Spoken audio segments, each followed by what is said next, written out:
சிந்து கவி வந்திருக்கு சொந்தமுள்ள பூங்கொடிக்கு.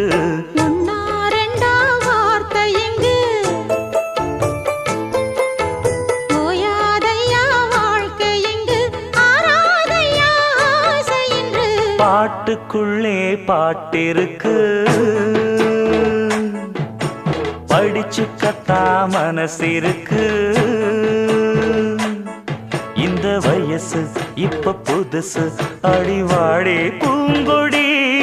இந்த மாமல் படிக்கும் பாடல் இனிக்கும் சேர்ந்து பாடடி. இந்த மாமல் படிக்கும் பாடல் இனிக்கும் சேர்ந்து பாடடி. பாட்டுக்குள்ளே பாட்டிருக்கு படிச்சுக்கத்தாம